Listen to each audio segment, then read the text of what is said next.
tensión en un punto.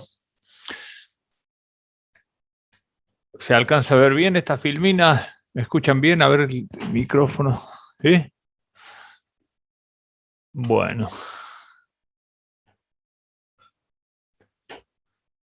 Bueno, tenemos entonces que habíamos definido en la clase pasada que era la tensión en un punto. Lo habíamos definido como un concepto matemático, ¿no es cierto? Que era el límite o la toma de límite y llevando al infinitésimo de la fuerza elemental obrando en un punto o en un área, digamos, en el límite, esa área se transforma en un punto, ¿m? Y entonces en esa área tenemos una fuerza elemental, delta F, sobre delta área, y ese cociente incremental o de infinitésimo y tomando límites y utilizando todos los conceptos que tenemos del cálculo, definíamos entonces lo que era la tensión en un punto. La tensión en un punto se define como este cociente que está acá, haciendo tender el área cero o, digamos, haciendo tender la cantidad de puntos que contiene este contorno a infinito. Y ese límite era un valor determinado, que era el valor de t, y que tenía un carácter vectorial, porque así lo tiene el delta Fi, ¿no es cierto? Entonces, al dividir el delta Fi dividido el delta Si, que se lo considera acá como un escalar, el cociente es incremental tendiendo a cero, es un valor finito y que tiene todas las características de un vector, es decir, tiene módulo, dirección y sentido. Bueno, delta SI es una de las áreas elementales que constituyen todo el área en el cual estamos integrando. Y delta FI es una fuerza elemental que sumada en toda esa área me conduce a la fuerza a la izquierda o la resultante izquierda, que debe ser necesariamente igual a la resultante a derecha por equilibrios de fuerza. Bueno, y así habíamos visto lo que era el régimen de tensión en un punto, en el cual se pasaban infinitos planos, y como la tensión se podía descomponer en una componente normal y una componente tangencial a través del plano pi de su normal, o sea, n es un versor que es normal al plano pi, luego toda tensión que la considere en ese punto o en esa área infinitesimal, ¿no es cierto?, se puede descomponer en el versor normal y otra en el versor tangencial. Como el plano pi es arbitrario, puedo pasar infinitos planos por un punto, y esos infinitos planos definen infinitas combinaciones de tau y sigma. Tau 1, sigma 1, tau 2, sigma 2, pero todos se refieren a la misma tensión, es decir, es como que tenemos distintas visualizaciones de una misma tensión T a través de su componente sigma 1, sigma 2, tau 2, etc. Es decir, está diciendo que en los infinitos planos podemos representar de infinitas maneras una misma tensión que es única en el punto y que depende del sistema de fuerzas y no del plano que en este caso obra como plano referencial. Y lo que habíamos visto como final de la clase pasada, es la consideración en el punto A través del tetraedro elemental, que en realidad dijimos que el plano pi, que es la cara tipo hipotenusa del tetraedro, no es otra cosa que un plano que pasa por A. Nada más que no podemos dibujarlo, entonces lo dibujamos como un tetraedro, pero tengan presente el plano pi que forma el tetraedro, que está unido por estas tres rectas, es un plano que pasa por el punto A. Y en el punto A se hace este análisis. ¿Y qué es este análisis? Bueno, es representar una tensión que está obrando en el plano pi, o sea, este plano, lo marco en rojo y lo pinto en amarillo, en esa hay una tensión T.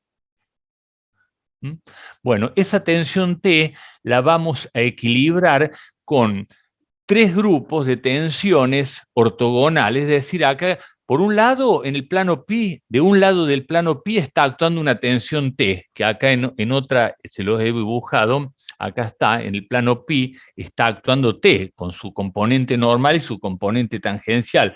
Pero por otro lado, desde atrás, digamos, en el punto A, está actuando este grupo de tres tensiones ortogonales, o sea que el equilibrio sabemos que es con fuerza, que no se equilibran tensiones, entonces la tensión T, esta que está acá, actuando en el plano pi, sí es una fuerza, porque tensión por fuerza, así como dijimos que delta Fi sobre delta A es igual a la tensión T, el límite S, de la misma manera podemos decir que la fuerza delta Fi es igual a delta área, que es un escalar o S, le llamamos delta S, por T.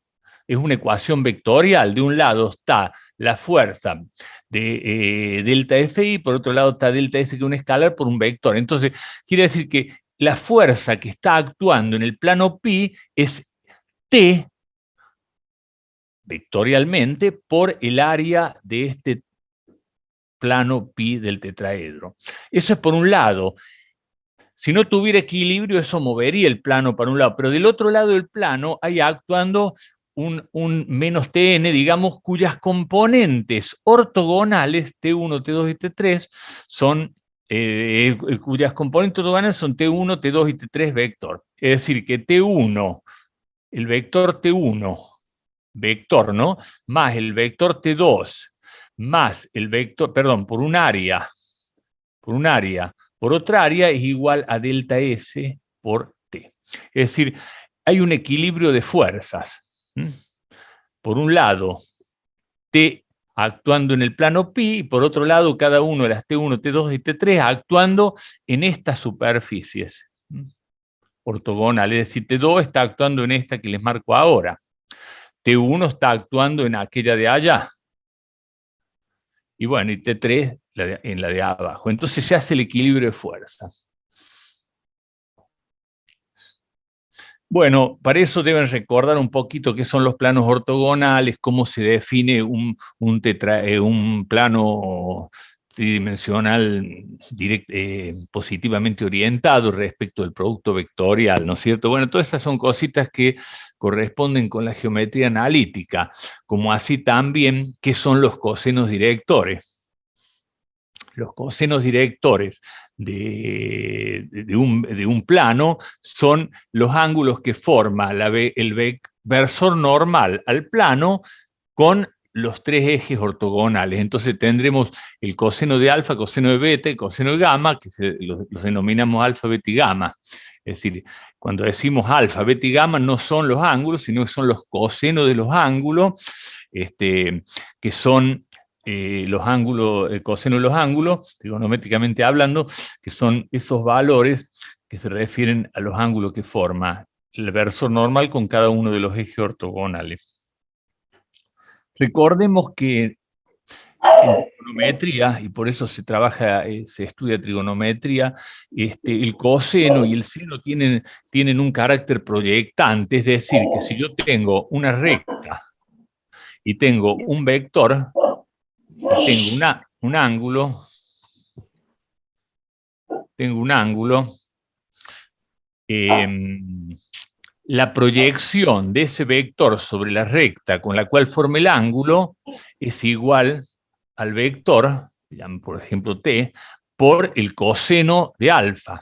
Quiere decir que cuando yo hablo de coseno es un parámetro, un valor trigonométrico que maneja una proyección. También se podría proyectar con el seno, pero acá estamos trabajando con los cosenos. Entonces, la proyección sobre una recta de un vector es igual al vector, su módulo, por el coseno del ángulo comprendido. Entonces, eso son cosas que ya las saben de trigonometría, de geometría analítica, pero a veces conviene repasarla, ¿no es cierto?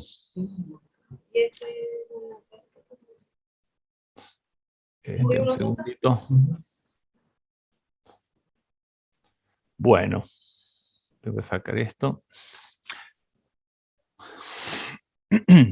Bueno, entonces se establece acá, ya lo habíamos visto, una ecuación este, de equilibrio.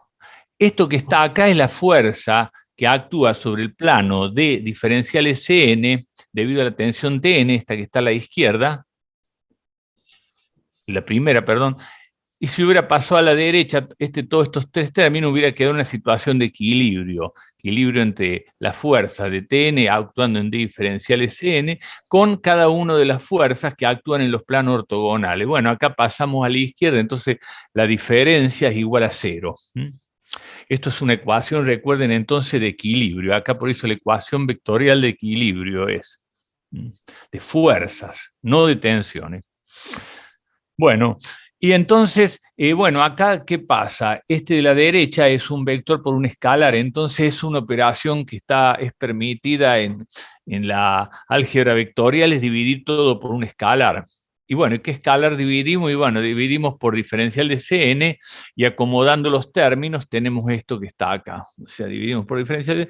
Bueno, y como acá tienen que interpretar esto, ¿qué es? ¿Por qué alfa? Que en realidad es el coseno de alfa, es esto que está acá. Esto que está acá es esto, bueno, es el coseno de alfa. Y eso imagínenlo como que nosotros en la dirección del plano, este que está acá, diferenciales x, proyectamos el plano pi, digamos, la parcela de pi que corresponde con este triángulo, es decir, este triángulo proyectado sobre aquella cara, se lo hace a través del coseno director.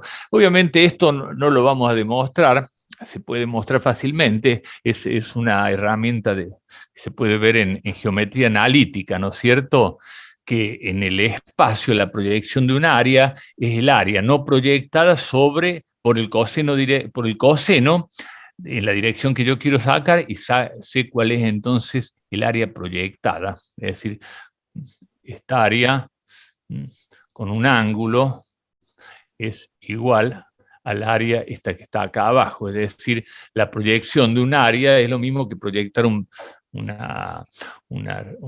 segmento. De hecho, al área se le podría conferir un carácter vectorial y se podría hacer la proyección. Hay alguien que está con ruido, a ver, voy a tratar de ver cómo puedo silenciar porque me molesta, no sé, están los micrófonos abiertos, a ver un poquito. Acá. Daniel es el que no está identificado, buenas tardes. Sí, acá no está Dice identificado, este que está acá. Z0N. Sí, bueno, lo voy a desactivar. Así, ¿no es cierto? Ahí está. No sé, no, traten de, el que entre en la clase, trate de estar en la clase, porque si no lo único que hace es molestar a los que están prestando atención, es decir, no vale nada que uno entre en el Zoom y se vaya a tomar mate o lo que sea y deje el Zoom prendido porque no es ese el objetivo de la clase, más bien no entre a la clase y listo. Entonces También tiene que sería estar bueno que se atento. identifique, Daniel. Claro, y tiene que identificarse, si no la próxima vez no lo voy a admitir. Bueno.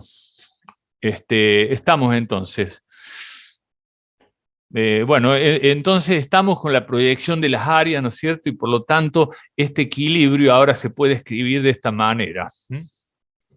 ¿Y qué nos está diciendo? Que el vector Tn, que es la tensión obrante en ese pedazo de plano pi, del tetraedro, este triángulo que está acá, la tensión obrante en ese plano, está como combinación lineal de las tensiones obrantes en tres planos ortogonales a través de los escalares estos, que son los cosenos directorios, o sea que en definitiva la expresión final es esta.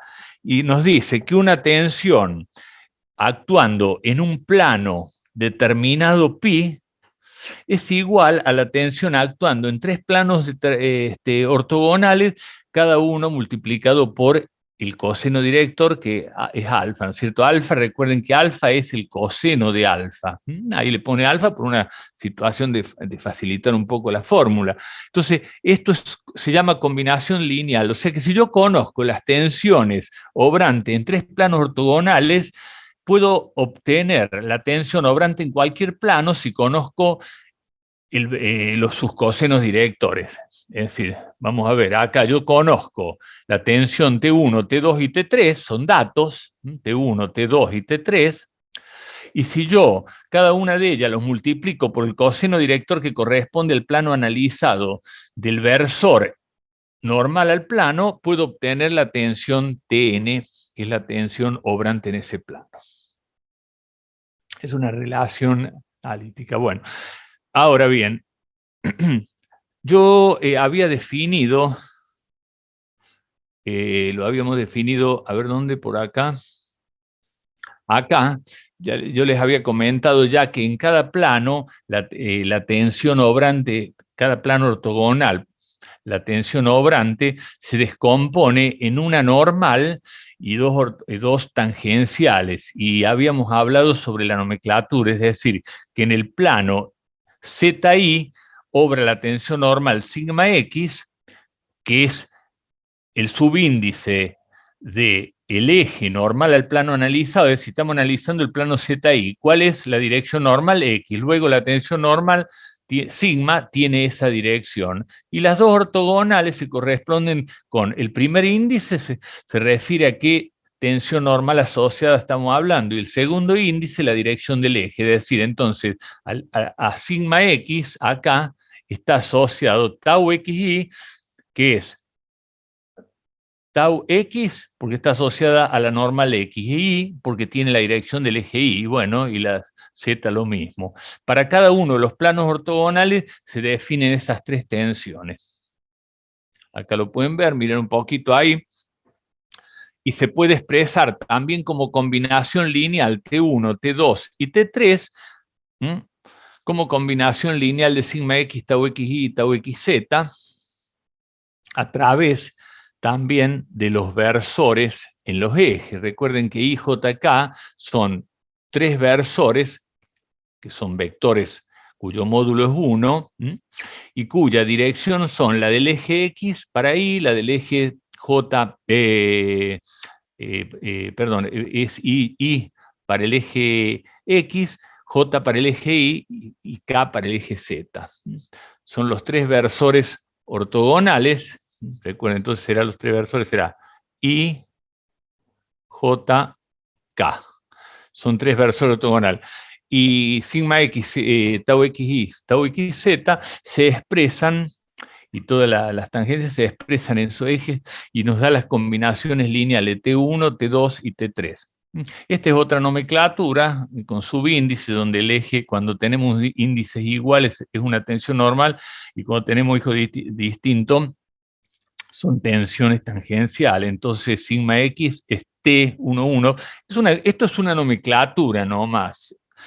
A veces se la usa así porque cuando se utilizan ordenadores y todo ese, conviene hacer esos subíndices, digamos, con 1, 1, 1, 2, 2, 1, 2, 2, entonces se los puede direccionar fácilmente. Bueno, entonces estamos que esas son las tensiones normales y tangenciales. Y entonces, esta expresión que teníamos acá, que era esta que está acá, que es la combinación lineal de T1, T2, T3, se lo puede desarrollar reemplazando T1 y T2 y T3, por eso que vimos recién en la filmina, y queda algo así. O sea, esto no es otra cosa que la ecuación anterior donde se ha reemplazado T1 por esto, T2 por esto y T3 por esto. Bueno, y también Tn es un vector que se lo puede representar en componentes en los tres ejes. Por eso Tnx, Tni y Tnz, que son las componentes del vector Tn en los ejes X y Z. Bueno, y acá lo que sigue es un proceso de igualación y acomodamiento de términos, ¿no es cierto? Puedo poner eso. Acá tienen que tener presente que una ecuación de este tipo, que está acá, donde hay IJK, va a conducir a tres ecuaciones en los ejes. Es decir, si yo de este lado, de este igual que tengo acá, pongo esto, Entonces voy a tener de este lado, lo escribo acá, Tn es igual a Tnx en I más Tni en J más Tn Z en K. ¿Y qué pasa? Todos los I se pueden acomodar acá y entonces una ecuación en la cual vectorial, en la cual de un lado tenemos componentes en I y en J, IJK, y del otro lado tenemos lo mismo, una igualdad de ese tipo significa que en el eje Y, X o Z, tenemos que igualar las componentes. Entonces esto que está acá surge de esta ecuación.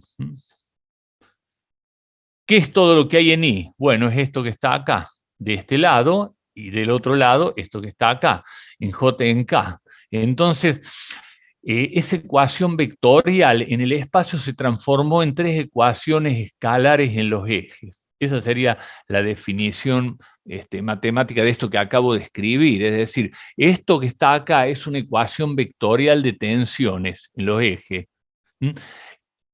Y de eso deduzco que tengo tres ecuaciones escalares, porque ya directamente de esta paso a esta. Porque si yo tengo que esto es la componente I versor, y acá tengo que sumar estos tres escalares, en definitiva, o sea, todos los escalares que tienen un mismo versor se suman directamente. Entonces Tnx igual a alfa por sigma x más beta por tau ix más gamma por tau zx, etc. Es decir, que finalmente esta es una ecuación escalar que proviene de esta ecuación vectorial a través del paso intermedio.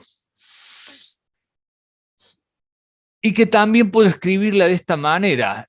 Todo esto, estas cosas que están acá, yo las paso rápidamente, digamos, porque estoy usando herramientas de la álgebra vectorial, de la álgebra matricial.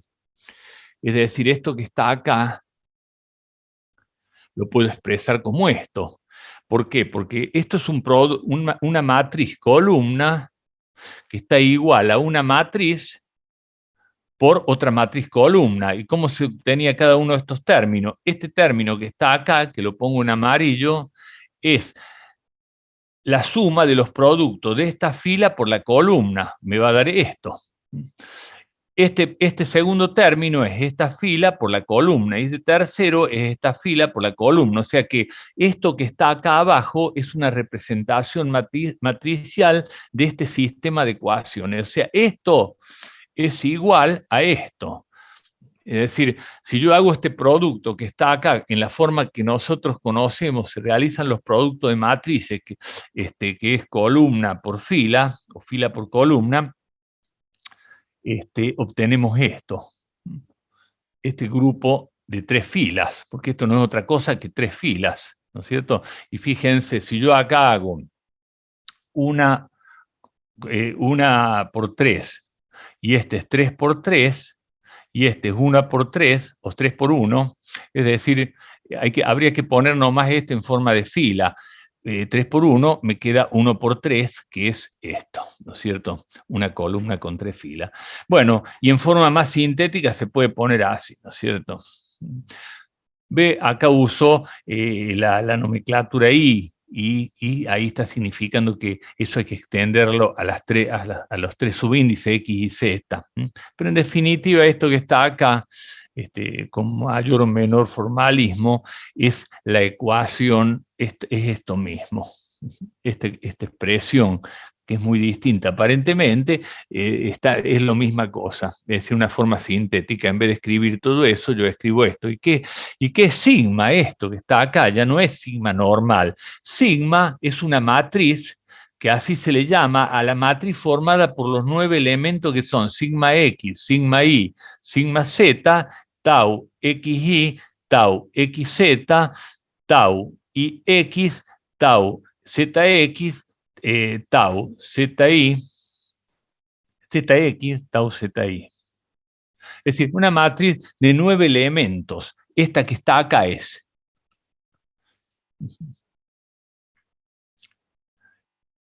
Tau XZ es esta, y este es Z, y Z. Bueno, esta matriz que está acá es como, está condensada en esto. Cuando yo digo sigma, la matriz sigma me refiere, tiene que pensarlo como la matriz de tensiones, que en el cual son 9 elementos agrupados de tal manera que en la diagonal, recordemos que en una matriz, la diagonal principal es esta que estoy señalando, es la diagonal principal, porque podría ser la diagonal al revés, pero la diagonal principal en una matriz se va de izquierda a derecha, de arriba a abajo. Entonces, es decir, esta es la diagonal principal. ¿Y qué hay en la diagonal principal de la matriz sigma? Las tensiones normales. Y después ahora vamos a ver que a ambos lados de la diagonal principal están las tensiones tau, y en contradiagonales son recíprocos, es decir, vamos a ver que tau ix igual tau xy, y tau zx igual a tau xz, tau zi igual a tau iz. O sea, es una matriz que la formamos en definitiva por 6 elementos. ¿Por qué? Porque la matriz de tensiones, como vamos a ver, es una matriz simétrica respecto de la diagonal. Significa que es como que pongo un espejo, y si acá tengo un valor 2, acá debería tener -2. Es decir, cambia de signo, pero son tensiones, es simétrica, hay una simetría en los valores, ¿no es cierto?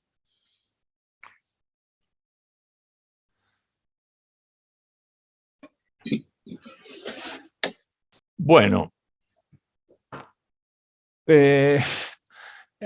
acá tratan las filminas que vienen del carácter tensorial de la matriz sigma. La matriz sigma ya dijimos lo que es. Ahora bien, ¿qué diferencia hay entre un tensor y una matriz? Porque acá vamos a ver que ahora le vamos a pasar a llamar tensor de tensiones. Pero ¿hay alguna diferencia entre tensor de tensiones y matriz de tensiones? Sí, hay una diferencia. Todo tensor en el espacio se representa por una matriz. Ahora, no todas las matrices son tensores. O sea que la matriz que es un tensor va a tener ciertas características, pero a su vez representa algo en el espacio. Para eso tenemos que ver qué es un tensor, o sea, la palabra tensor. ¿Qué es un tensor? Bueno, un tensor es un ente matemático que, en definitiva, para nosotros va a representar algo en el espacio, un fenómeno. En este caso son las tensiones, pero si vamos a la mecánica racional, vamos a ver que está el tensor de inercia. Quiere decir que hay un tensor que representa otros parámetros mecánicos en el espacio, otros elementos, ¿no es cierto? En aquel caso, mecánica racional, trabajamos con el tensor de inercia y representa las inercias de un sólido en el espacio, es decir, un sólido en el espacio referido a un sistema de eje, ustedes saben que tiene los momentos de inercia principales y los momentos centrífugos, o sea, con respecto a dos ejes. Entonces, en la mecánica se representa con el tensor de inercia, y acá nosotros no trabajamos con el tensor de inercia, trabajamos con el tensor de tensiones. Y esa palabra tensor, ¿qué significa? Bueno, los fenómenos estos que nosotros estamos hablando de las tensiones en un sólido o la inercia en un sólido, son parámetros o valores independientes del sistema de eje. Es decir, si yo tengo un sólido y tengo un sistema y tensión en este punto, y yo la represento con este sistema de representación, o sea, en este triedro, tiene una representación, pero si yo agarro otro triedro, tiene otra representación, porque evidentemente las componentes son distintas, pero no me debería cambiar el carácter que tiene eso que estoy representando. Es decir, que si la fuerza por unidad de superficie de este punto es esta, independientemente de cualquier sistema que yo adopte, debería tener el mismo carácter, es decir, si es una tensión que obra para allá y bueno, en el sólido, dentro del sólido, cualquiera sea el sistema que yo use, debería obrar de la misma manera en el sólido.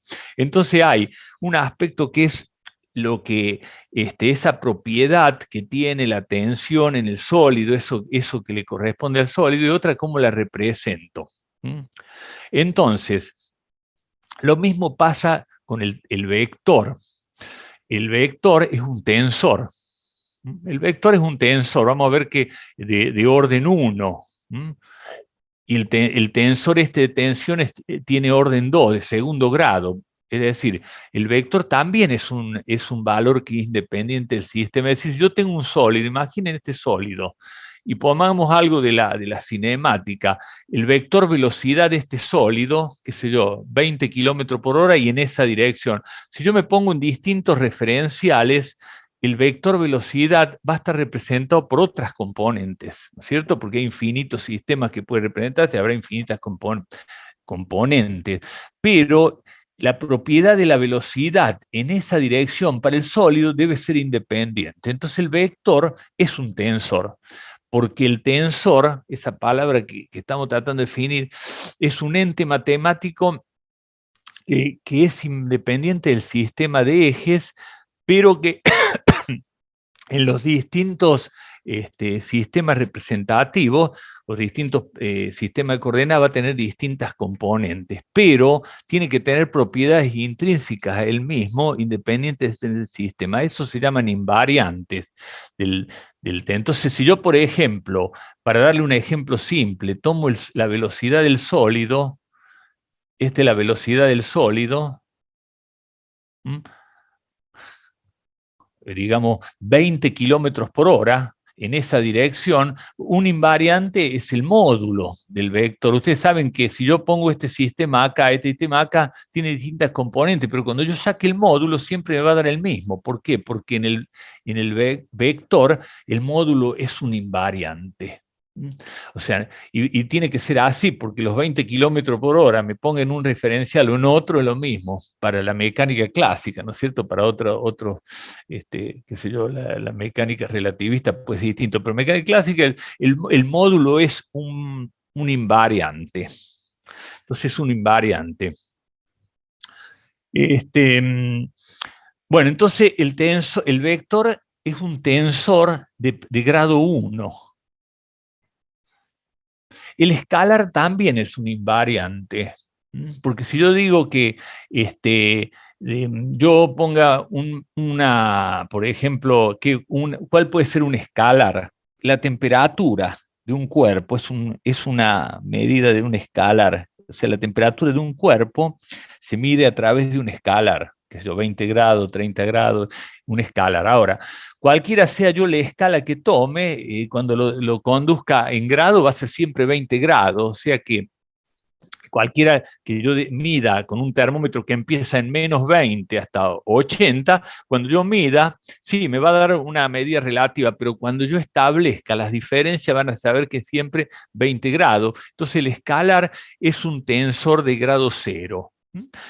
El vector es de grado 1 y el tensor, que acá llama tensor, pero en realidad es tensor de segundo grado, tiene 9 componentes. Entonces el vector tiene 3, el escalar tiene 1, porque es 1 a la 0, 3 a la 1 y 3 a la 2. Es decir, al grado que tiene. Es decir, el tensor que nosotros estamos acá es un tensor que tiene 3 a la 2. 3 por 3, 9 componentes. 9 componentes. Ya vamos a ver que hay simetría y por lo tanto hay componentes iguales, pero son 9 componentes. El vector es 3 a la 1. ¿Cuánto es? 3.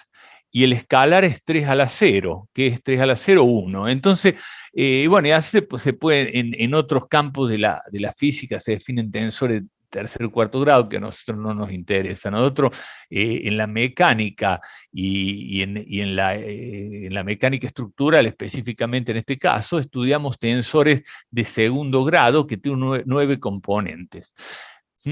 Ahora bien, el hecho de que yo lo represente con una matriz es una forma porque facilita la operación de los tensores, pero en realidad el tensor son 9 escalares, sigma x, sigma y, sigma z, tau xy, tau xy, tau xz, tau y, etcétera, etcétera. Es decir, son 9 elementos.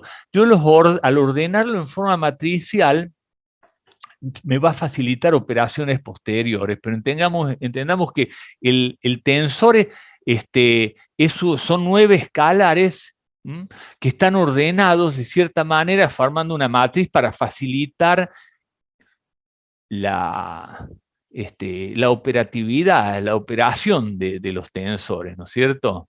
Entonces, el tensor son 9 escalares que nosotros acá, este tensor lo ordenamos en forma matricial. Bueno, me queda un minuto. Yo voy a dar el otro zoom y seguimos adelante.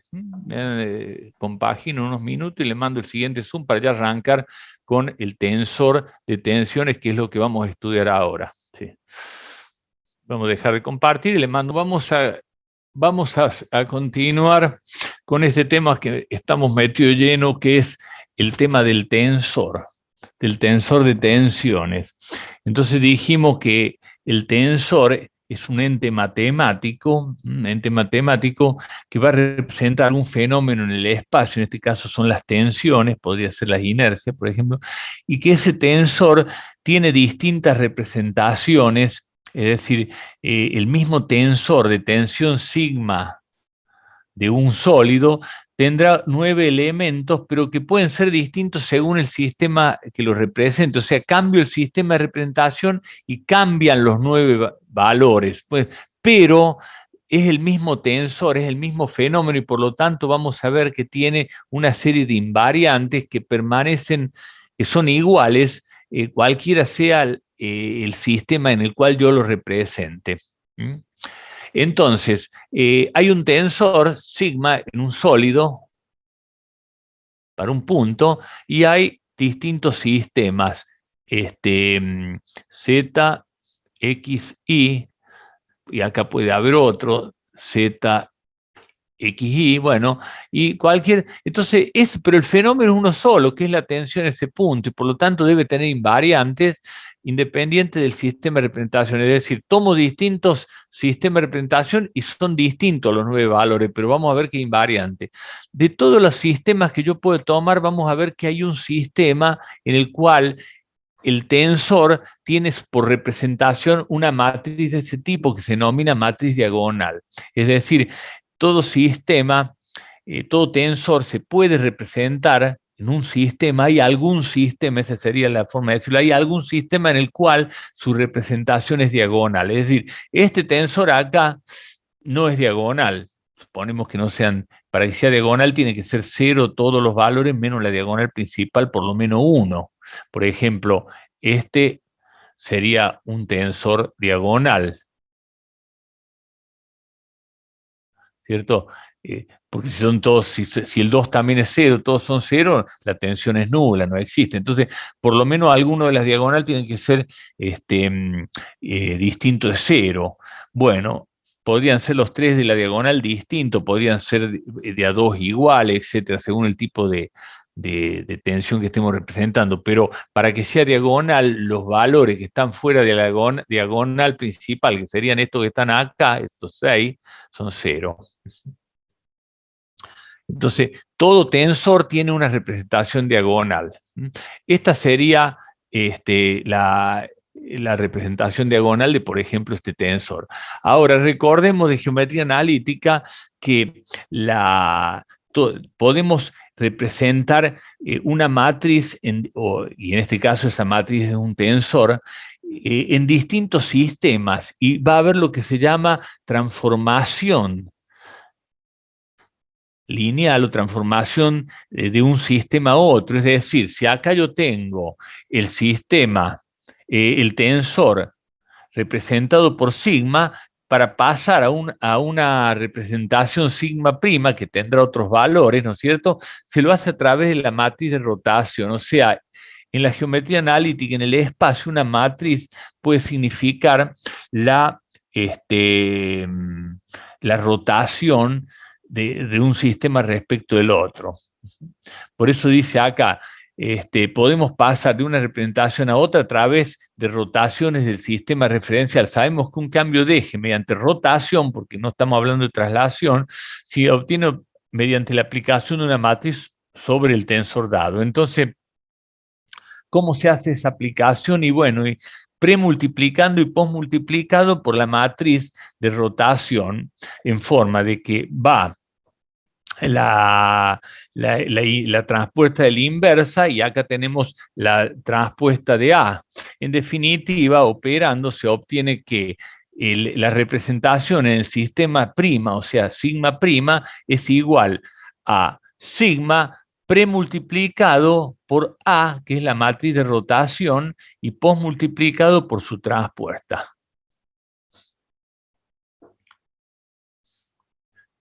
¿Y por qué? ¿Por qué es acá? Bueno, porque en realidad la transformación general es esta, pero las matrices de rotación tienen la característica que la inversa es igual a su transpuesta. Por lo tanto, esto que está acá se transforma en esto. Es decir, la matriz de rotación es una matriz que su inversa es igual a su transpuesta, y por eso esta ecuación, que en definitiva que hay que premultiplicar por la matriz rotación y posmultiplicar por su transpuesta. La transposición significa las filas pasan a ser columnas, mientras que la inversa es una matriz que multiplicada por la matriz dada, da la matriz identidad. Los conceptos son distintos, pero para una matriz que representa una rotación, son las matrices ortogonales, la inversa igual a su transpuesta.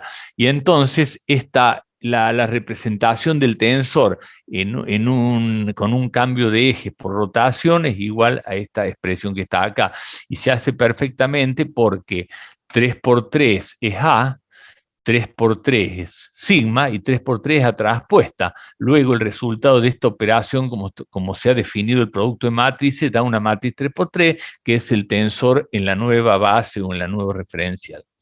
Es decir, si A es una representación de un tensor, si a una representación de un tensor en un sistema dado se le premultiplica por la matriz representativa de una rotación y se lo posmultiplica por su transpuesta, se obtiene, dice, la representación del tensor en el nuevo sistema rotado. Es decir, en el plano sería el tensor tiene 4, porque si 3 al cuadrado era 9, si tenemos sigma x, sigma y, que es un tensor plano, tau xy, tau x es un tensor de 4, porque 2 al cuadrado es 4. Entonces el tensor de tensiones en el plano tiene 4 elementos. Sería esto que está acá. 4. Y acá sería 2 por 2, 2 por 2, 2 por 2, sería en definitiva da 2 por 2, y sería, ¿por qué le hablo del plano? Porque ya lo vamos a ver, pero es para hacerle esta similitud. Si yo tengo este sistema y tengo acá un tensor sigma que representa un estado de tensión en ese punto, si yo busco en otro referencial rotado por rotación, en este nuevo referencial, este sistema será entonces sigma prima. Es el mismo, pero el mismo ubicación, todo, del punto, la tensión, todo, pero lo estoy referenciando a otro referencial, rotado en este caso, pues podría ser también por traslación, pero no estamos analizando transformaciones por traslación, sino por rotación. Entonces, así obtenemos el tensor o su representación, porque el tensor es el mismo, pero su representación en otro sistema. Estas filminas que vienen ahora es para mostrarnos la simetría del tensor.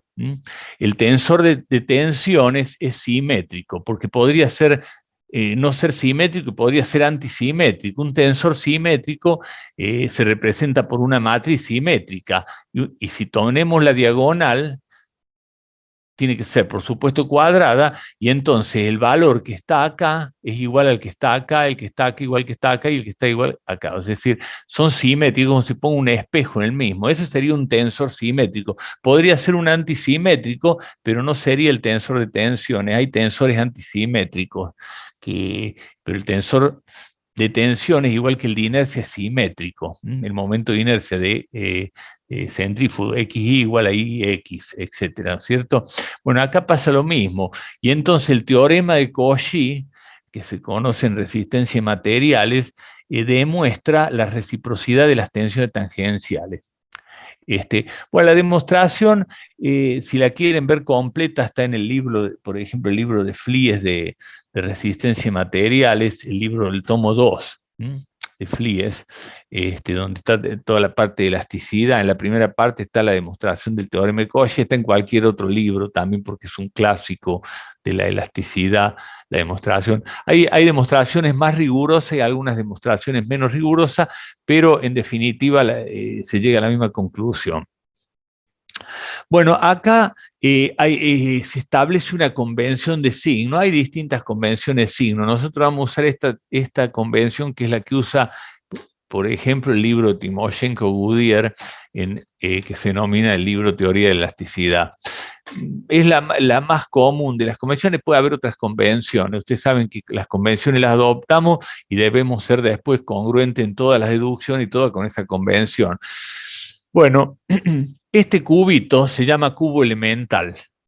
Es un punto en realidad, así como lo era el tetraedro. Acá vamos a representarlo como un cubo porque en las dos caras, en todas las caras que se oponen, se representa a través de tensiones ortogonales. Entonces, el cubo es un punto que tiene dimensiones diferencial Y, diferencial Z y diferencial X, o sea, es un punto elemental. Sabemos que sus dimensiones es un prisma, que tiene sus lados, diferenciales son. ¿Qué significa diferencial de X? No es que sea un elemento pequeño, es un elemento que tiende a algo infinitamente pequeño. Es el mecanismo o la herramienta que usamos para poder trabajar con el cálculo elemental, cálculo infinitesimal. Entonces, no es que diferencial X tiene una medida de 1 milímetro, no, es tan chico como se quiera, ni es ni 1 milímetro, ni medio milímetro, ni 0, ni la milésima parte de 1 milímetro, es un punto que tiene una dimensión infinitesimal. Esto es para trabajarlo a través de este concepto del cálculo infinitesimal, ¿no es cierto? Podemos derivar, podemos integrar, etcétera, etcétera. Bueno, entonces ese cubo elemental que tiene esas tres diferenciales como ortogonales, los lados de ese cubo, y está representado en un sistema ortogonal X y Z con los versores que corresponden, que son estos que están acá, se los he puesto, mostrarles el cubo elemental, y se va a analizar un estado tensional en ese punto, en ese cubo. ¿Por qué en ese cubo? Porque ese cubo es un punto. Dice cubo elemental, cuando esta palabra cubo elemental se podría llamar como un punto infinitamente, y el punto no tiene dimensión, es algo infinitamente pequeño. Hay una convención de signo, le decía, y que nos dice que cara positiva se define aquella cuyo vector saliente tiene la dirección positiva del eje, es decir, esta cara, ¿no es cierto?, es positiva, ¿no es cierto?, si su vector saliente es positivo, o sea, así lo defino, ¿no es cierto? Entonces esa cara es positiva. ¿Por qué? Porque el vector que está representándola tiene la dirección del eje positivo. Mientras que esta cara, que está en el menos i, será una cara negativa. Esa es una definición de una cara, es decir, ¿cómo es la cara positiva? Y bueno, la cara de este lado, de este cubo, ¿cuál es la positiva? Y la que está con la dirección saliente en el eje Z positivo, y la negativa está de acá abajo, y así sucesivamente, ¿no es cierto? Y entonces, ¿cómo son los signos de las tensiones? Dice que las tensiones normales, recordemos que son ortogonales o son perpendiculares al plano analizado, nos dice que una tensión que tiene la dirección de la normal saliente a una cara positiva o negativa se define como tracción, es decir, esta es la cara positiva y el vector saliente va para allá de la cara positiva. Si yo tengo una tensión, ahora la marco en amarillo, que va para allá, como tiene la dirección saliente, es positiva y se denomina tracción. Es decir, del otro lado, Del otro lado, la cara esta se define con un vector que va para allá. Esa es la cara la saliente, el vector saliente de la cara. Si yo le aplico una tensión para allá, lo pongo en amarillo, como tiene la dirección de eje es positiva, es tracción. Es decir, que si yo tengo una tracción en una dirección, en la otra va a ser para la otra dirección y va a ser tracción. Es decir, ¿y qué trata de hacer? Es separar las dos caras. Una tracción trata de separar dos caras. La inversa sería la compresión hacia adentro, que trata de unir las dos caras, atarlas más entre ellas, ¿no es cierto? ¿Y cómo se define la compresión? Con un vector que tiene la dirección contraria a al de la cara positiva, al que define la cara como positiva. Es decir, que en este caso una compresión, decimos, esta es la dirección positiva, va para adentro porque tiene el signo contrario. Lo leo de nuevo, es una tensión normal que tiene la dirección de la normal saliente a una cara positiva o negativa, se define como tracción. Bueno, lo contrario se define como compresión.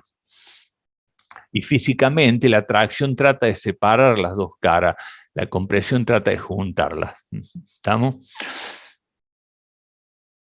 Y la tensiones tangencial, dice, en una cara positiva, como podría ser por ejemplo esta que está acá, dice, en una cara positiva, una tensión tangencial es positiva cuando tiene la dirección del eje ortogonal positivo al de la cara. Es decir, si uno fuera a analizar en el plano, por ejemplo, hacemos así, nuestro cubo ya no es un cubo, sino que es un cuadrado elemental. Acá tenemos, supongamos, el eje X, se le pone normalmente, acá se pone el eje Y, ¿cierto? Entonces, la cara positiva es esta. Una tensión de tracción sería con esta dirección, ¿no es cierto? Entonces, ¿cómo es? Si yo dibujo ahora una tensión tangencial a esa cara, ¿qué signo tiene eso según esta convención? Bueno, fíjense, está en una cara positiva. Entonces, esta se va a considerar positiva cuando tiene la dirección positiva del eje en el cual está marcada la dirección. Es decir, por ejemplo, esta va a ser positiva, ¿por qué? Porque está en una cara positiva, esta es una cara positiva, dijimos, lo vuelvo a poner, porque puede ser, esta es una cara positiva, esto sería una tracción, independientemente de ser una tracción, podría ser compresión, pero la tensión tangencial, si está así, es positiva. ¿Por qué? Porque en una cara positiva tiene la dirección del eje ortogonal a la cara, a la dirección analizada. Es decir, ¿cómo sería negativa esta tensión? Y en esta misma posición sería así. ¿Por qué? Porque estando en una cara positiva, va en la dirección del menos I. Negativa, luego es negativa esa. Acá, de este lado, es una cara negativa. Si va para allá, ¿no es cierto? Como es negativa, tiene que estar en la dirección del eje negativo. Entonces, esta dirección, si le ponemos, sería de la siguiente manera. Vamos a poner dos tensiones positivas. Esta es positiva, y en esta, si fuera así, también sería positiva, porque va en la dirección negativa, pero está en una cara negativa. Le digo vuelta, en una cara positiva, una tensión tangencial positiva contiene la dirección del eje ortogonal positivo al de la cara. Una tensión tangencial positiva en una cara negativa tiene la dirección del eje ortogonal negativa, que sería esta, o sea que esta es positiva, también porque estando en una cara negativa, tiene la dirección del eje negativo. Bueno, esto que posiblemente, acá hay unos ejemplos, les puede traer alguna dificultad al principio, van a ver que es simple la convención, no les va a presentar dudas. Bueno, entonces el teorema de Cauchy lo que hace es dibujar todas las tensiones que hay en el espacio, en el cubo elemental, que son estas que están acá. Esto que está acá, están dibujadas todas las posibles tensiones, o sea, en las 6 caras, el cubo, ¿no es cierto?, tiene 6 caras, y sobre esa hay grupos de tensiones, están acá dibujadas. Están dibujadas, bien dibujadas, de tal manera que sigue el criterio Cauchy, digamos, si la dibujara distinta estaría mal. tiene que ser así por lo siguiente, porque ¿qué va a hacer el teorema de Cauchy? Después ustedes lo analizan y van a hacer los pasos matemáticos. Pero el teorema de Cauchy lo que hace es tomar momentos respecto de los ejes, toman los momentos, y su modo tiene que ser cero. ¿Por qué? Porque ese cubo que está en el espacio con todas las tensiones en el sólido no rota. Si estuviera rotando estaríamos en un estudio cinemático del problema dinámico sin involucrar a las masas. Entonces, como ese sólido está estático, quieto en el espacio, en el sólido, o sea, no se mueve, está en equilibrio. Y para que esté en equilibrio no tiene que haber momentos ni fuerza que lo trasladen o que lo hagan rotar. Es decir, entonces, este cubo, para que no se mueva, tiene que tener un equilibrio de momento. Y un sólido en el espacio tiene 3 grados de libertad en las rotaciones, en X y Z, o sea, en 3 grados de libertad. Entonces, tiene que ser respecto de esos 3 ejes, tiene que ser igual a 0. Entonces, esto que está acá es la toma de momento. Recordemos que cuando yo, por ejemplo, tomo momento respecto de X, esta es una tensión. Entonces, el momento, ¿qué es el momento? Es una fuerza por una distancia, no es una tensión por una distancia. El momento es una fuerza por esta distancia. Entonces, sigma i hay que hacerlo actuar en un área que vale diferencial x, diferencial z. Y sigma z está actuando en un área que vale diferencial i por diferencial x. Y esa fuerza que está actuando en el baricentro de esa cara hay que tomarla con el brazo de palanca, que es la distancia que separa el eje. ¿Cierto? Entonces, esto que está acá es una toma de momento siempre de fuerzas, que es tensión por área. Cualquiera de los términos que analizáramos, por ejemplo, tau y z. Tau y z está en el eje normal ahí, este que está acá, pero voy a borrar todo esto que puse. Tau y z significa que la tensión normal asociada es sigma i, y tau y z tiene dirección z. Entonces, tau y z es esta que está acá, esta que la marco ahí. ¿En qué área está actuando? En un área que vale diferencial x por diferencial z. Ahí lo que me está dando es una fuerza tangencial. Esa sí es una fuerza tangencial. Y esa tengo que multiplicarla por un brazo de palanca. ¿Cuál es la distancia al eje x? Porque estoy tomando acá con respecto a x, porque y es en x, es diferencial de y. Entonces esto que está acá es el momento de la tensión tau y z respecto de x. Y así se van tomando todas las tensiones, etc.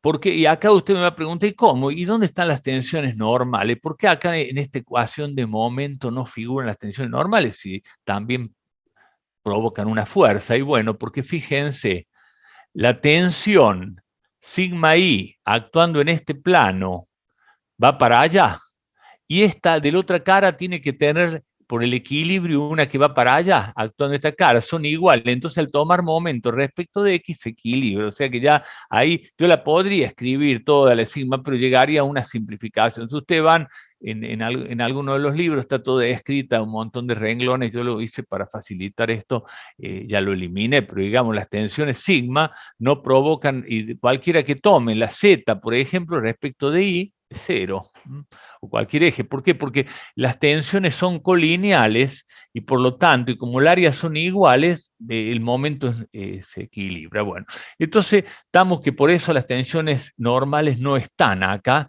y solo las tangenciales son las que pueden provocar rotaciones. Ya el equilibrio está, el cubo está, no se está desplazando, por lo tanto hay un equilibrio también de traslaciones, pero el que nos interesa en las tensiones tangenciales es el equilibrio de las rotaciones. Establecida esta ecuación que está acá, esta ecuación, bueno, sabemos entonces que para que este vector momento sea nulo, lo tienen que hacer en las 3 componentes, no hay otra forma. Esta es la única posibilidad que ocurra esto.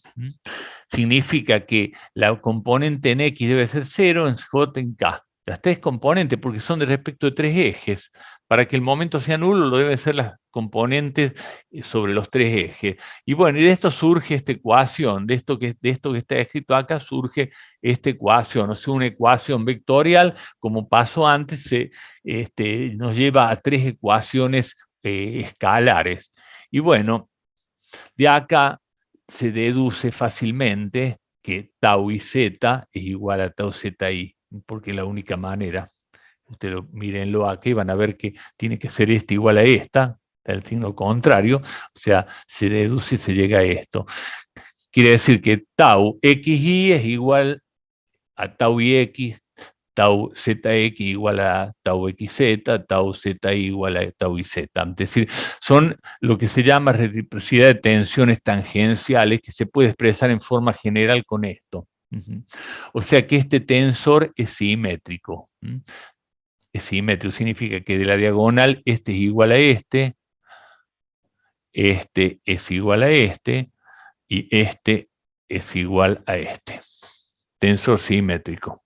El tensor de tensión es simétrico, es decir, son 6 escalares, nada más que ordenadamente, de tal manera que están las simétricas. Acá se puede deducir, en realidad, en rigor, hay una variación de una cara a la otra de la tensión, porque acá puede haber obrando fuerzas de masa, ¿no es cierto?, interna, por lo tanto hay una variación, pero eso en esa toma de momentos se llega a que son momentos de fuerzas de infinitésimo de orden superior.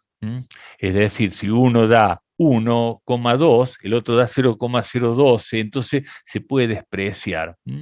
En el límite, tomando el límite, esto llevando al infinitésimo, esta se anula. Ustedes saben que tiende a infinito, entonces cada vez que se hace más chico, las diferencias son mayores, entonces se anula, y la rigurosidad de aplicar esto da lo mismo que la demostración más simple, que es la que usamos nosotros acá. Bueno, entonces ya tenemos que el tensor de tensiones es un tensor simétrico. Simétrico. Si son todos los 9 valores son 0, la tensión es nula, no nos sirve, es simétrico. Bueno, y ahora, como dijimos que esa matriz es una representación del tensor, que es un ente matemático que representa un fenómeno, y esa matriz representa que es como una máscara del tensor, una máscara, y según tomemos distintos sistemas, esa máscara cambia, pero en sí el tensor es el mismo, ¿no es cierto? Es como que le ponemos distintos disfraces, pero el tipo sigue siendo el mismo, el que está adentro, ¿cierto? Bueno, eso sería algo parecido. Tiene ciertos invariantes. ¿Y cuáles son esos invariantes? Que en las distintas representaciones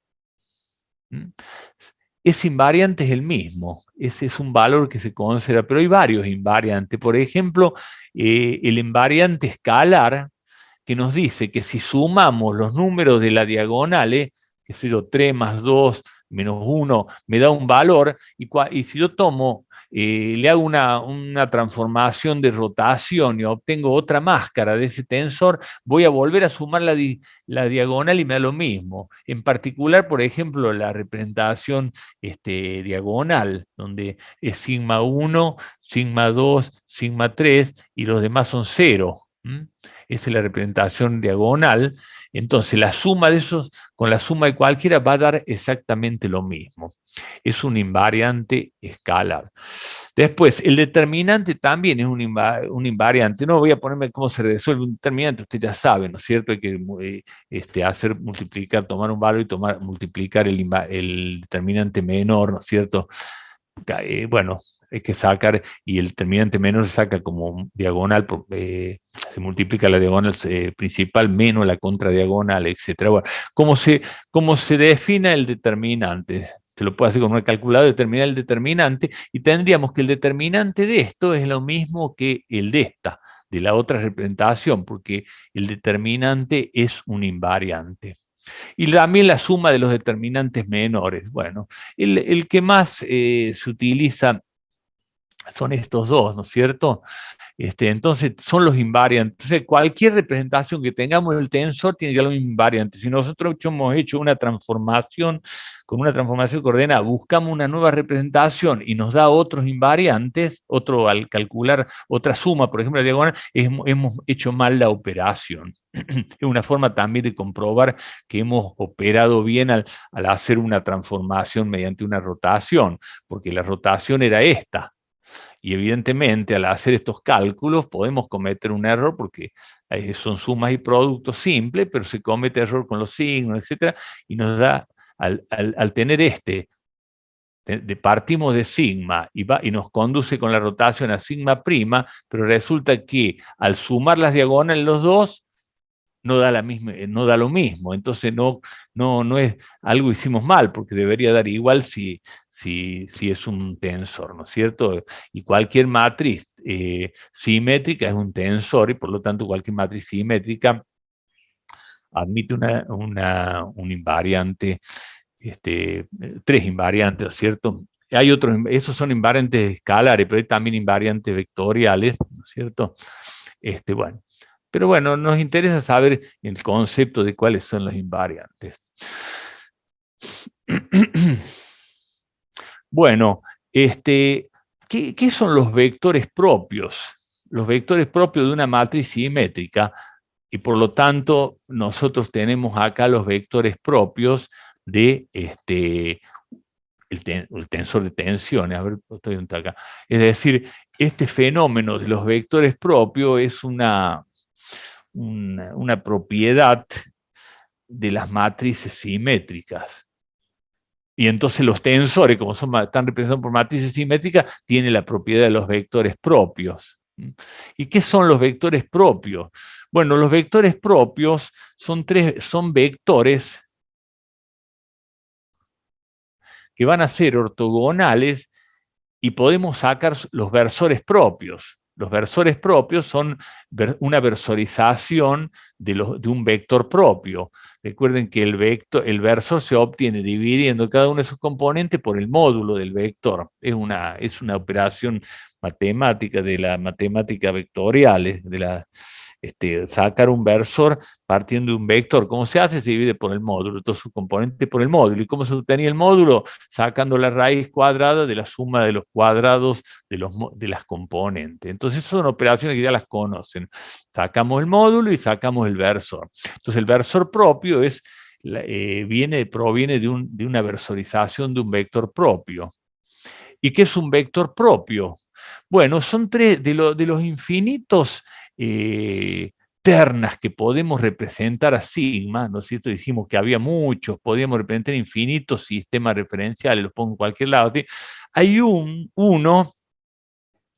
una terna de esta, en cuya representación el tensor tiene el carácter diagonal, es decir, de los infinitos valores, del infinita sistemas que yo obtengo en el espacio, hay uno que tiene, cuando yo lo transforme a ese sistema, me va a dar un sistema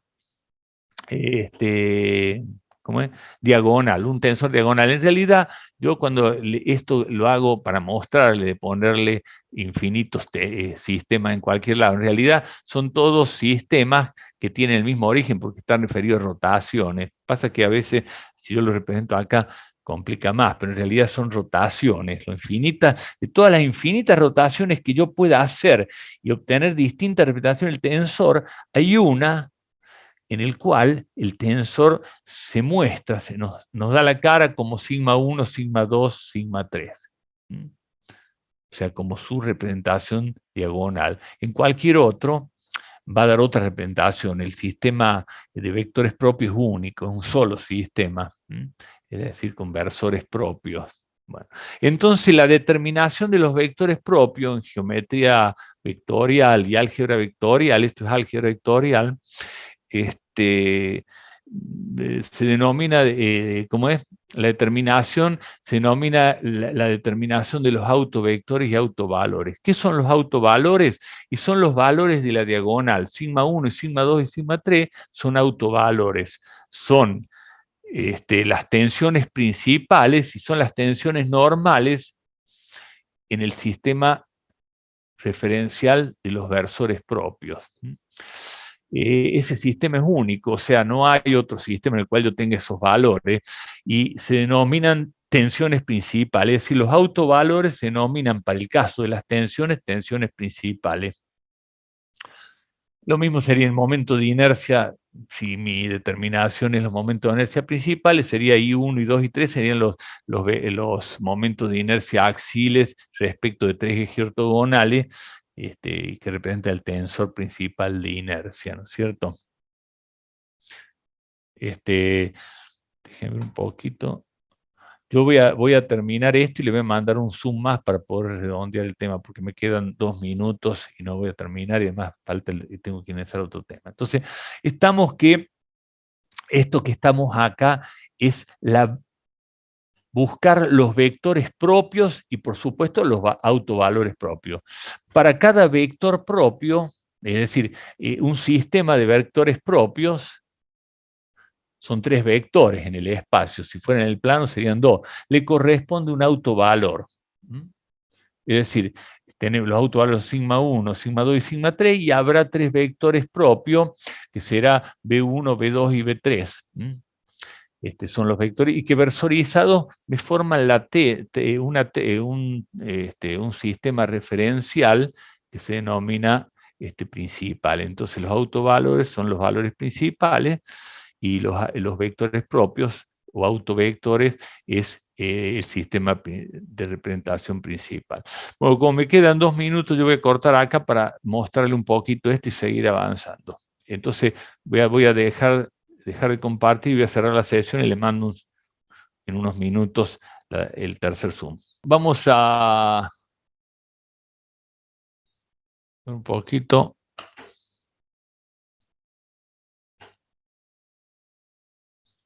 Un segundo.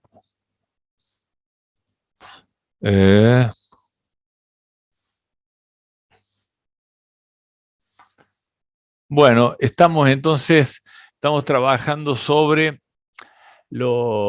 el tema de los tensores, ¿no? Entonces vamos a volver a la filmina que estábamos analizando un poco esto, que era, habíamos hablado de lo que eran los vectores propios y los valores propios. ¿Y cómo se obtienen los vectores propios? Bueno, mediante la diagonalización del tensor y la obtención de los autovalores o valores propios. Y eso se basa en una propiedad que tienen los vectores propios, de que de una matriz aplicado a un vector, cualquier matriz, en este caso el tensor de tensiones, aplicado sobre un vector, si el vector es propio, me da un vector colineal, o sea, proporcional, un vector paralelo sería, ¿no es cierto?, al vector dado. Es decir, que la característica de los vectores propios son tales que aquellos en los que yo aplico la matriz, pero en este caso es el tensor de tensiones, la matriz que voy a trabajar, aplicado en el vector propio, da un vector paralelo. Son 3 direcciones únicas para los vectores, para los tensores simétricos, o sea, para las matrices simétricas. Son 3 únicas direcciones que ocurre esto. ¿Y qué es una aplicación? Bueno, una matriz que multiplica a un vector cualquiera, puede ser vector B, ¿no es cierto?, da otro vector C. Es decir, 3 por 3, 3 por 1, 3 por 1. Es decir, esto se define como aplicación. Aplicar una matriz en un vector es premultiplicar por la matriz el vector dado en forma de columna, y me da otro vector columna.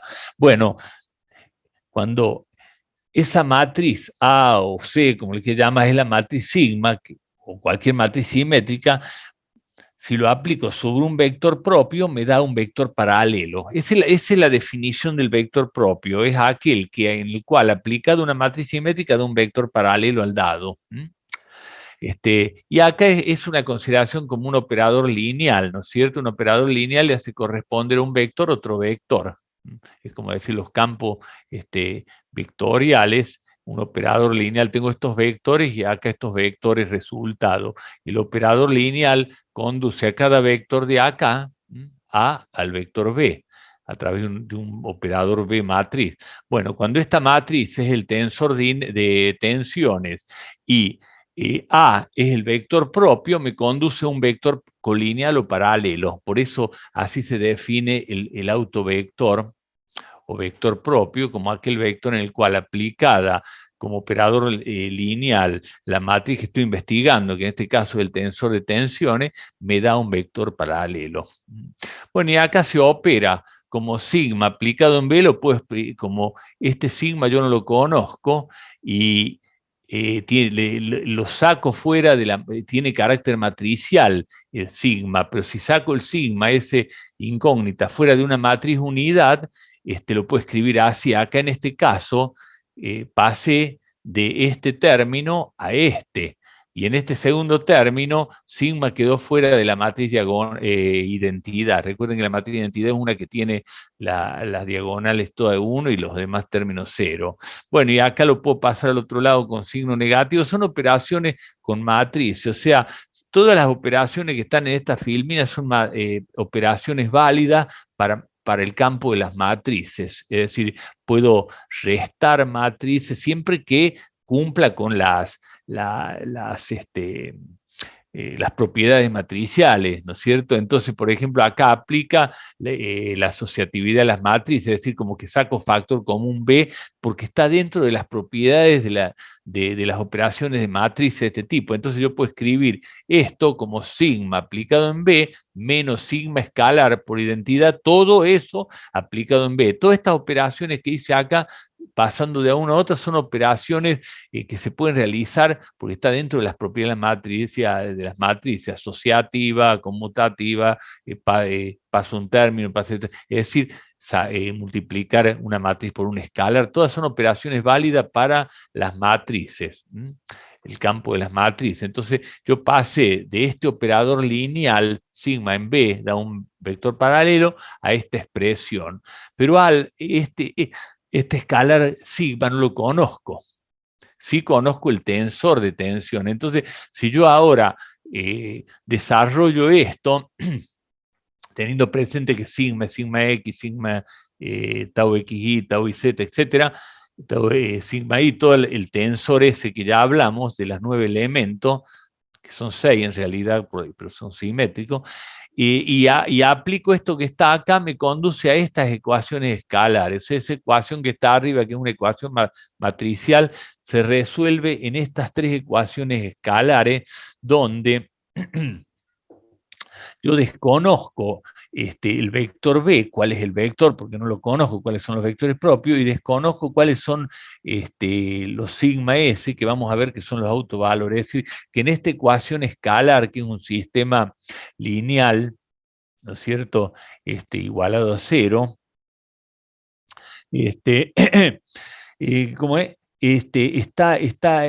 Hay valores conocidos que son los que corresponden al tensor de tensiones en una representación cualquiera, y valores sigma, que no los conozco, y B1, B2 y B3, que es el vector, son las componentes del vector propio. Entonces, esto es un sistema lineal homogéneo que puede tener la solución trivial, ¿no es cierto?, que B1, porque ¿cuál es el incógnita acá? Y bueno, acá tengo dos incógnitas. Por un lado, las componentes B1, B2 y B3 del vector propio, y por otro lado, sigma. Pero ¿qué pasa? ¿Para qué porque una solución acá de este sistema de lineal homogéneo es que B1, B2 y B3 sean 0, listo. Si B1 igual a B2 igual a B3, 0, esto tiene solución, pero esa solución trivial no nos interesa porque no representa nada. Esto puede tener otra solución siempre que haya un condicionante. O sea, este sistema lineal homogéneo, aparte de la solución trivial, puede tener otra solución para B1, B2 y B3. ¿Y cuál es la solución? Y que los coeficientes, el determinante de los coeficientes sea igual a 0. Eso viene de la álgebra matricial, ¿no es cierto? Un sistema lineal de ecuaciones homogéneas solo si el determinante y los coeficientes igual a 0, esto tiene una solución distinta de 0 para B1, B2 y B3. Porque no nos interesa la solución lineal, porque no representa trivial, porque no se representa ningún vector. B1 igual a B2 igual a B3 igual a 0, el componente, el vector nulo, y no nos interesa. Aparte, esto tiene otra solución siempre y cuando el determinante de los coeficientes sea igual a 0. Bueno, eso sería lo que tenemos que plantear. Entonces, planteamos el determinante de los coeficientes como está planteado y lo hacemos igual a 0 y me queda esta ecuación de tercer grado, que si es un sistema plano de un tensor con 4 componentes, es una ecuación de segundo grado. En este caso es de tercer grado, ¿no es cierto? Lo puedo resolver analíticamente, a veces puede, si no hay que buscar en los operadores, ¿no es cierto? Las computadoras se resuelve y esto me da como una ecuación de tercer grado, me da sigma 1, sigma 2 y sigma 3, que pueden ser los tres distintos, pueden ser iguales de a pares, o sea, puede ser un sistema doble o puede ser un sistema triple que son iguales los tres, ¿no es cierto? Que es el caso, por ejemplo, de las tensiones hidrostáticas en un punto. Bueno, son los tres iguales, pueden ser distintas, pero siempre va a tener una solución en el campo real. Pues recuerden que esta ecuación de tercer grado puede tener una resolución en el campo imaginario, pero no ocurre nunca para los tensores simétricos. Si fuera un tensor antisimétrico o otro tensor cualquiera que tiene 9 componentes distintas, podría tener solución imaginaria. Pero todos los tensores simétricos tienen la ecuación, esta que se llama ecuación característica, tiene solución en el campo real y me da tres valores que pueden ser, vuelvo a repetir, iguales de a pares, pueden ser los tres iguales, pueden ser dos cero y uno distinto de cero, pero no pueden ser los tres cero porque no habría ningún estado tensional. Entonces, la ecuación característica me da los autovalores, estos que se llaman sigma 1, sigma 2 y sigma 3 vienen de la ecuación característica y son los tres valores que van en la diagonal principal. Todos los demás son cero. Tensor diagonal o tensor principal se llama, o representación del tensor en su representación principal del tensor. Bueno, ya tengo los autovalores. Ya tengo los autovalores. Ahora quiero sacar los autovectores. Entonces tengo que ahora poner en esta ecuación sigma 1 primero, los tres sigma 1, y resolver el sistema. Poner sigma 2 y resolver el sistema, y poner sigma 3 y resolver el sistema. Con lo cual obtendremos tres vectores. Para el autovalor sigma 1 obtendremos este vector. Para el autovalor 2, es decir, este será el vector 1, el vector 2 y el vector 3. Son los tres autovectores. Y cada uno de esos tiene sus componentes en el sistema original como B11, B12 y B13. Bueno, ahora, ¿de dónde vienen estos 9 valores, que son las 9 componentes? Vienen de la resolución, acabo de decir, de esta ecuación, que está acá dándole sigma 1, sigma 2 y sigma 3. Ahora, cuando se resuelve esta ecuación se van a encontrar con otra rareza, que una de las ecuaciones se anula y queda una dependencia lineal entre B1, B2 y B3. O sea que no me va, para cada uno de los valores sigma 1, sigma 2 y sigma 3, no voy a obtener un único valor B1, B2 y B3 para cada uno, sino voy a obtener exactamente este valor, sino que voy a obtener una dirección. Van a ver que esto se anula en una de las ecuaciones y le queda una relación de dependencia entre B1, B2 y B3, es decir, voy a fijar B3 y B2 y puedo sacar B1, o sea que son sistemas paralelos. ¿Por qué? Porque por la definición misma de los vectores propios, el vector propio no es un único vector, es una dirección de vectores que después los puedo versorizar como hacia acá.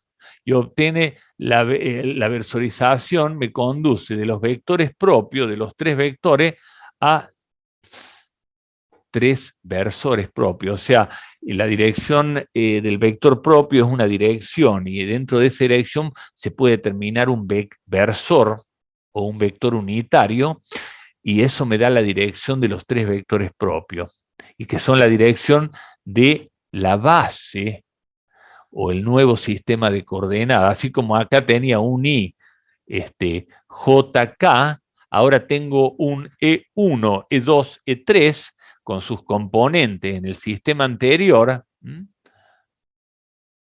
E1, E2 y 3, que son los tres versores de los tres ejes en el sistema de vectores propios. Entonces, en este sistema E1, E2 y 3, que tiene componentes, toda esta que está acá, el tensor tiene su representación diagonal y los tres valores de la diagonal son los sigma 1, sigma 2 y sigma 3. Acá está cómo se versoriza, un recordatorio de cómo se versoriza. O sea, esto hay que estudiarlo un poquito, tampoco hay que ahondar tanto en la teoría de los vectores propios, porque eso es un campo de la álgebra vectorial. Nos interesa de la aplicación, el significado físico y cómo se determinan. Por eso acá en esta filmina brevemente he tratado de dar he puesto una especie de resumen de cómo se realizan, ¿no es cierto? Pero acá lo importante es qué son los vectores propios, qué son los valores propios y cómo se obtienen. Las calculadoras de mano actuales resuelven esto, el vector propio, ¿no es cierto? Los determina, etcétera, o si no, hay programitas, ¿no es cierto? En todos estos software de matemáticas tales. Es un clásico de la álgebra vectorial. Y lo ocupamos en resistencia material, en teoría de elasticidad, en mecánica racional para determinar las direcciones principales, que son los vectores propios, y los valores principales, que son los autovalores, que en algunos casos son tensiones principales, en otros casos son momento de inercia principal, en otros casos son deformaciones principales, en fin, una serie, todo donde haya tensores se puede determinar direcciones principales y autovalores.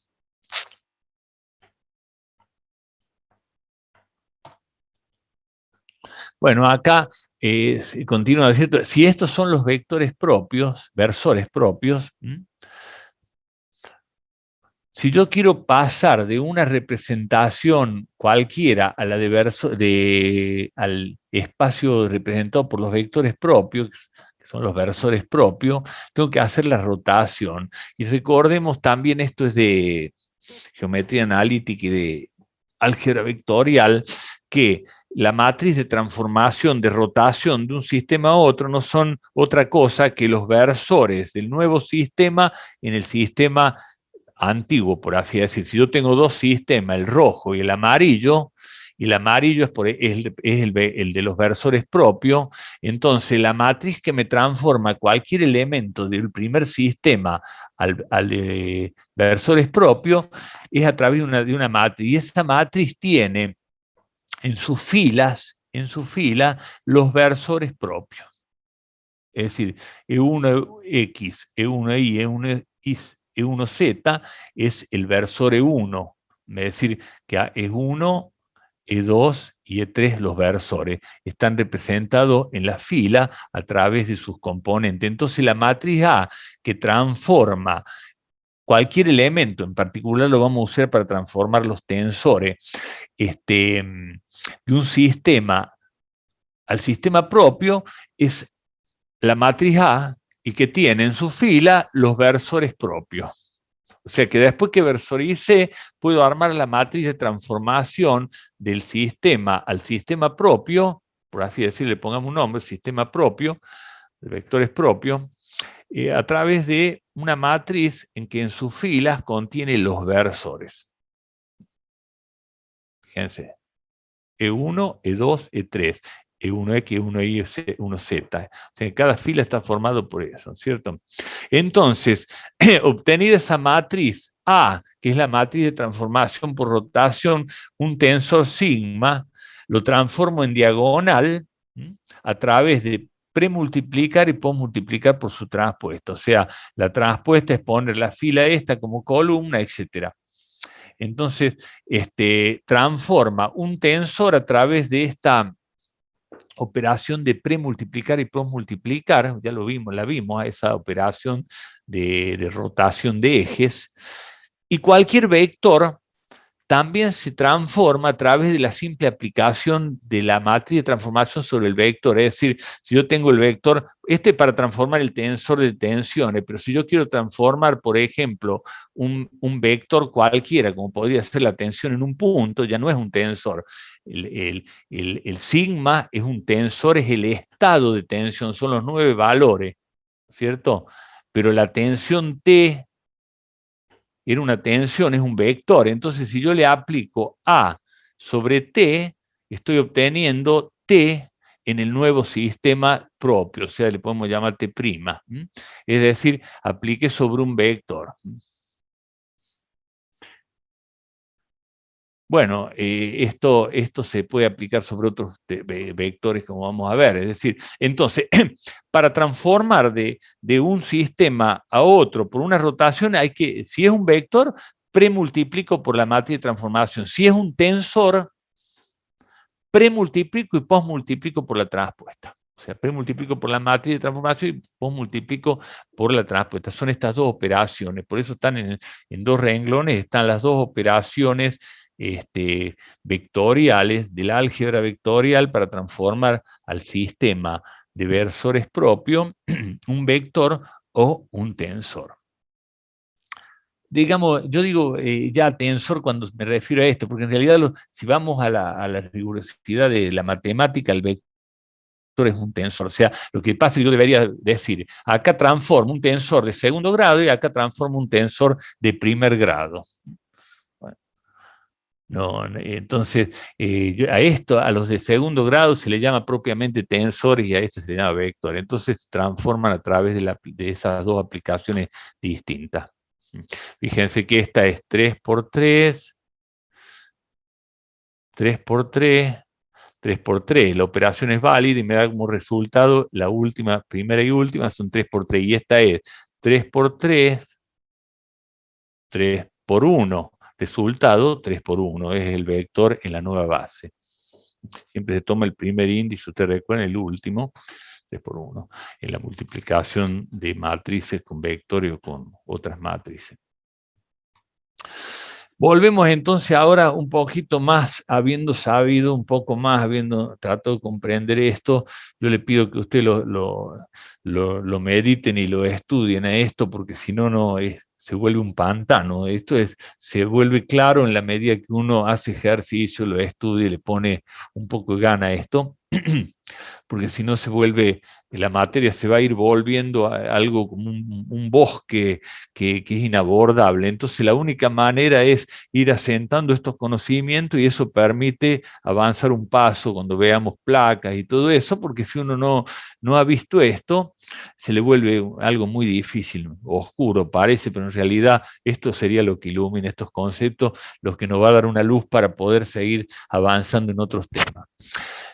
Que es la teoría del estado de tensión. Bueno, y volvamos entonces al tetraedro elemental, que es la tensión en el punto, en el cual relacionábamos la tensión en un plano pi con las tensiones en 3 planos ortogonales, ¿cierto? Es un sistema tensional en equilibrio, a través del equilibrio de la fuerza. Bueno, y para este punto está asociado en un cierto sistema referencial que es llamémosle el sistema, si quieren, de X y Z, o sistema A, como le quieran llamar, este sistema, tiene asociada la tensión, el sistema tensional está asociado a un tensor de tensiones, que es ese que está ahí, en esa representación que podría ser la representación principal, pero puede ser que no, ¿no es cierto? Depende qué sistema es. Si yo quisiera, no es la principal, y quisiera la principal, tengo que buscar otro sistema de eje rotado, pero puede ser, no viene al caso que sea uno u otro, es lo mismo para lo que yo voy a decirle ahora. Es decir, en el punto A está asociada a una tensión porque hay fuerzas actuando que hacen ese estado de tensión. Y con ese tensor de tensiones, en ese punto, yo puedo conocer las tensiones en cualquier plano. Esa es la ventaja. Si yo en un punto conozco de un sólido, conozco el tensor sigma, ya me queda resuelto el problema tensional. Voy a conocer las tensiones normales, tangenciales y otras cosas más. O sea, conocer el estado de tensión en un punto es eso. Bueno, y eso va a ser un poco nuestra asignatura, nuestra materia de estudio, para distintos casos prácticos de placas verticales, tabique, vamos a establecer el tensor de tensión. Ahora ese tensor de tensión es distinto para cada punto. Aparte de ser en el mismo sistema referencial, puede ser, es distinto y va a variar de punto en punto a través de algunas funciones.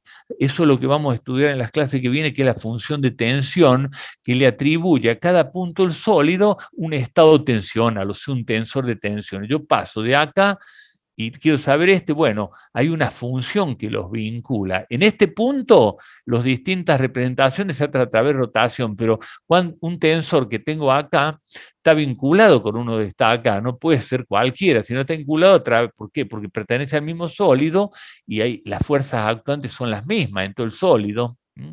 Entonces, esta tensión eso es una función de tensión, así como hay funciones de distintas cosas, ¿cierto? Por ejemplo, la función de temperatura le atribuye a cada punto del sólido una temperatura, la función temperatura. Bueno, acá hay una función de tensión. Y en el caso de la temperatura es un escalar, en cada punto de la escala del sólido hay un valor de temperatura que se lo representa con un número, ¿no es cierto? Si fuera un sólido en movimiento, podríamos hablar de la función que vincula las velocidades, o por ejemplo la aceleración centrípeta, si está en rotación, en fin. Eso es, en cada punto le corresponde un vector. Por ejemplo, si esto está en rotación, a cada punto le corresponde un vector velocidad o aceleración centrípeta. Bueno, o fuerza centrífuga le corresponde. Nosotros estamos analizando acá las tensiones. Entonces, en cada punto del sólido hay un estado de tensión que se da con 9 elementos. O sea, conociendo en cada punto esos 9 elementos, puedo conocer otras cosas. Y, por ejemplo, después vamos a estudiar, vamos a poder conocer la deformación.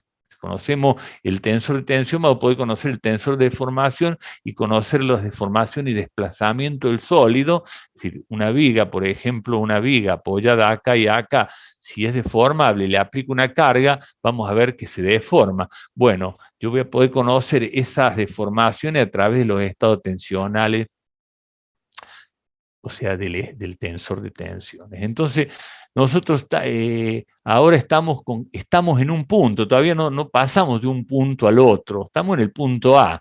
Y hemos visto que en el punto A está definido esto que era el tensor de tensiones, estas 9 componentes que sabemos que son 6. Bueno, entonces, y aparte, yo tengo esto que ves que son sigma X, son las tensiones normales y tangenciales en los planos ortogonales. Ahora, si yo quiero saber, y conociendo este tensor de tensiones en las 3 caras, quiero conocer en un plano como el plano pi, que está definido por su versor normal a través de L, I, M, J y K. Bueno, acá, por una cuestión de que, bueno, ¿por qué le habré puesto?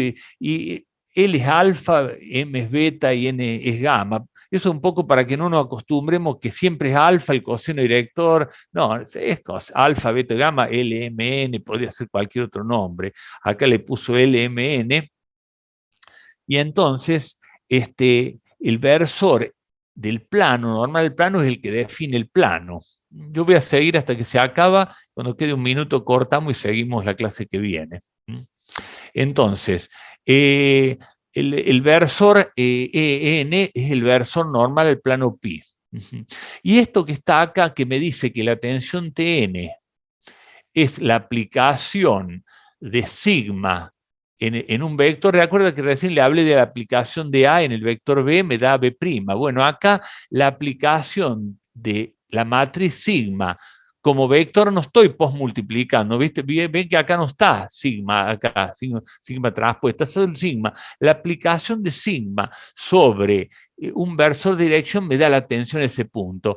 ¿Por qué es eso así? Bueno, tienen que ir a la filmina 7.2, que era esta.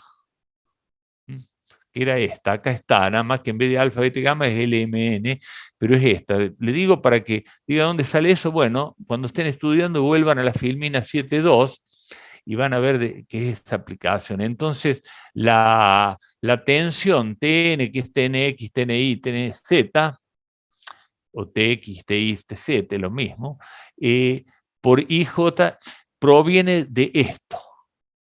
Perdón, este es T y este es esto. Entonces, obtenemos, ¿cómo lo obtenemos? Bueno, agarro sigma X, sigma Y, sigma Z, etcétera, etcétera, directamente por el vector, los versores L, M y N. Y obtengo esos valores que van a ser Tx, Ti y Tz, que son las componentes de T en IJK.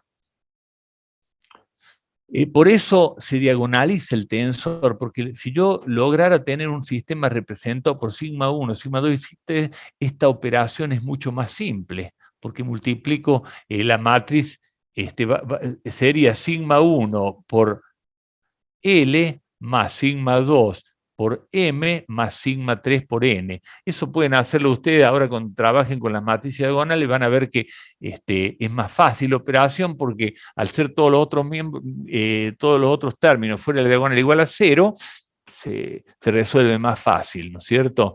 Bueno, ahora sigma, entonces es sigma normal. Acá teníamos T, ¿no es cierto? Ahora, ¿qué es sigma? Bueno, sigma es la tensión normal y la proyección de T sobre el versor normal al plano. ¿Y cómo se proyecta un vector sobre otro versor? A través del producto escalar. Esto que está acá es sigma, que es la tensión normal. O sea, fíjense, acá la tienen en el dibujo. Este es Tn.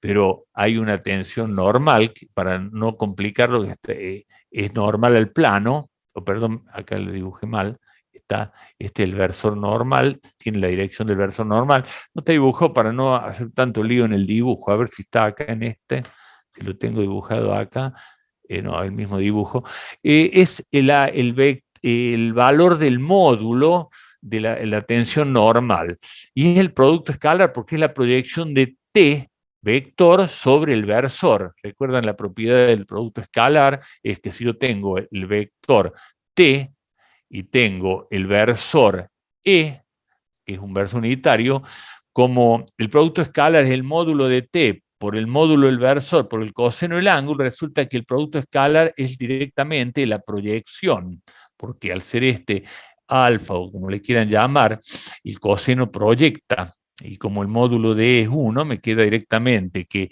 el módulo de T por el coseno de alfa por el módulo de E, como este es 1, me queda directamente T por el coseno de alfa, que es la proyección de T sobre el versor normal.